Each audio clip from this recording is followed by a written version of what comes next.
સર્વપ્રથમ સાથે મળીને ગુરુ વંદના કરીએ. ધ્યાન મૂલમ ગુરુમૂર્તિ, પૂજા મૂલમ ગુરુપદમ, મંત્ર મૂલમ ગુરુવાક્યમ, મોક્ષ મૂલમ ગુરુકૃપા. અખંડ મંડલાકારમ વ્યાપ્તમ મેન ચરાચરમ, તત્પદમ દર્શિતમ મેન તસ્મૈ શ્રી ગુરુવે નમઃ. ગુરુર્બ્રહ્મા ગુરુર્વિષ્ણુ ગુરુર્દેવો મહેશ્વર, ગુરુર સાક્ષાત પરમ બ્રહ્મ તસ્મૈ શ્રી ગુરુવે નમઃ. ઓમ શાંતિ શાંતિ શાંતિ. કર્તા, ક્રિયા અને પથ. કર્તા બનો એટલે કોઈ કાર્ય કરો, અને પથ એટલે રસ્તો. અષ્ટાવક્ર અક્રિયાની વાત કરે છે. ક્રિયાવિધિ કંઈ કામ નથી આવતી. જો ક્રિયાવિધિ કામ આવતી હોત તો ઉપવાસ કરવાવાળા, અનુષ્ઠાન કરનારા, પદયાત્રા કરનારા, યોગાસન કરનારા, દીવા પ્રગટાવનારા, આ બધા વર્ષોથી જે ક્રિયામાં પડેલા છે એ બધાને પરમાત્માની પ્રાપ્તિ થઈ ગઈ હોત. આ વિધિ એ નકામી પણ નથી. એનાથી ઈચ્છા પૂર્તિ થાય અને સાધ્ય સ્થિતિ ઊભી થાય. ક્રિયા છોડવાની વાત એટલા માટે કે ક્રિયા કરો એવા કરતા બનો, અને જેવા કરતા બનો છો કે તરત જ અભિમાન આવે. અભિમાન એટલું બધું કે હું અને મેં. હું ન હોત તો આમ થાત જ નહીં. આ હું અને મેં છોડવાની વાત છે. જે થાય છે એ સ્વાભાવિક થાય છે. શરીરના ઘણાય કામ સ્વાભાવિક રીતે થતા જ હોય છે. જેમ કે શ્વાસ લેવા, ઊંઘ આવવી સ્વાભાવિક થાય. તો આ બધી જે વિધિ છે, ઉપવાસ, અનુષ્ઠાન, એ પણ આધ્યાત્મ તરફનું એક પગલું જ છે.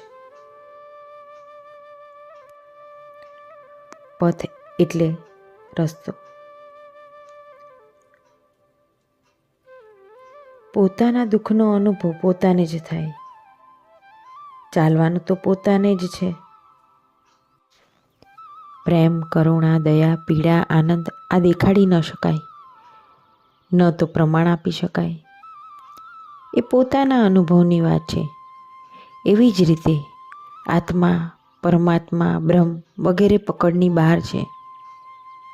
સ્થૂળ જે છે એ પકડાઈ જાય છે, સૂક્ષ્મ છૂટી જાય છે. આત્મજ્ઞાન એ કોઈ પ્રક્રિયા નથી, ખાલી ઘટના છે. હું કરતા છું એવું નહીં. આ સૃષ્ટિ એના વિશિષ્ટ નિયમથી ચાલે છે. પરમાત્મા એકમાત્ર કરતા છે એવું વિશ્વાસથી માનો. અભિમાનથી મુક્તિ છે.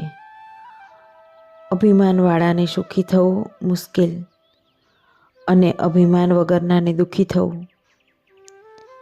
ન તો જન્મ ઉપર આપણો અધિકાર છે, ન તો મૃત્યુ ઉપર.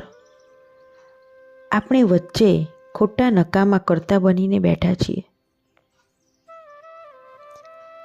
આધ્યાત્મ જગતમાં 3 નિષ્ઠા મહત્વની: જ્ઞાન, કર્મ અને ભક્તિ. 2 પ્રકારના મનુષ્ય, અંતર્મુખી અને બહિર્મુખી. બહિર્મુખી માટે કર્મ અને ભક્તિ માર્ગ, અને અંતર્મુખીને ધ્યાન માર્ગ. બહિર્મુખીને જ્ઞાન કે બોધનો માર્ગ નહીં સમજાય. વિદ્વાન, પ્રજ્ઞાવાન, પ્રખર બુદ્ધિ એમ જ ચેતનાવાળા જ આને ગ્રહણ કરી શકે.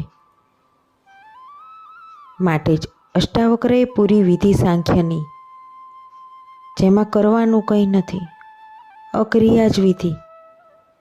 બોધ અને સ્મરણ જરૂરી છે. હું શરીર મન વગેરે કંઈ નથી. હું શુદ્ધ ચૈતન્ય આત્મા જ છું. બધો વહેમ મટી જાય એ જ મોક્ષ. બોધ અને સ્મરણ એટલે પથ. એમાં બોધ માટે સદ્ગુરુ જરૂરી છે. બાકી કોઈ સ્થાન નથી, પણ ચિત્તની અવસ્થા છે. જ્ઞાન મેળવવા માટેના ઘણા રસ્તા છે. ઘણા ધર્મ સંપ્રદાય, અલગ અલગ વિધિ, અલગ અલગ ક્રિયા, પૂજા પાઠ, મંત્ર, યોગ ક્રિયા. પણ અષ્ટાવક્ર તો સીતા સાંખ્યની વાત કરે છે. ખાલી બોધની જ વાત કરે છે. ક્રિયા શરીરથી થાય, ઉપાસના મનથી થાય. આત્મા ક્યાંય ખોવાયેલી નથી. ખાલી એને સ્મૃતિમાં, યાદમાં લાવવાની છે. અક્રિયા જ રસ્તો. પોતાને ખાલી કરવાનું છે. કહેવાયું છે કે ભરો હોય સો રીતઈ, રીતો હોય ભરાય. પાત્ર ખાલી હોય અને સદ્ગુરુનો બોધ મળે. રસ્તા ઘણાય છે. સાંખ્ય સમજાય નહીં, એને ક્રિયા કરવી પડે.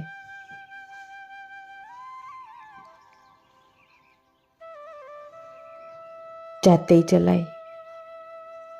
પણ કંઈક એવું થાય કે તમે લોકેશનમાં પહોંચી જાઓ ને તો એ મૂળ મુકામ સુધી પહોંચી શકો નહીં. એના માટે સદ્ગુરુનો બોધ જરૂરી છે. ગુરુ પણ પાત્રતા જોઈને આપે. જેને બોધથી કામ થાય એને બોધ આપે.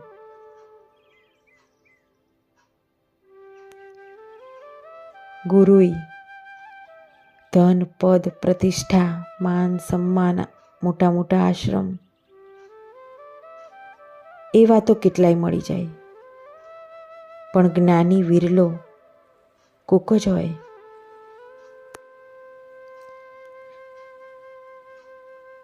જે સીધા અક્રિયા ઉપર નથી જઈ શકતા એને વિધિ બરાબર છે. બુદ્ધે પણ એમ જ કીધું કે જે સમજી શકે છે એને મેં બોધ દીધો છે, અને નથી સમજી શકતા એના માટે વિધિ જ બરાબર છે. આ ચૈતન્ય જે અંદર બિરાજમાન છે એ ન તો કરતા છે ન ભોગતા છે.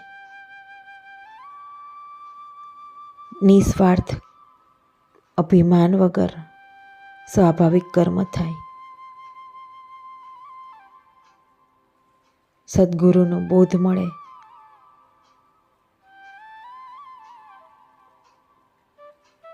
એ જરૂરી છે.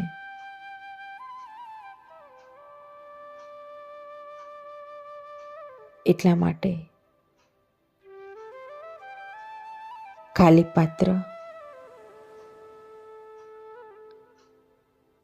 એ પાત્રતાવાળું પાત્ર જરૂરી છે.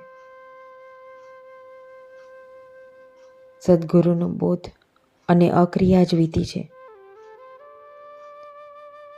આગળ ફરી મળીશું. સર્વને મારા ઓમ નમો નારાયણ.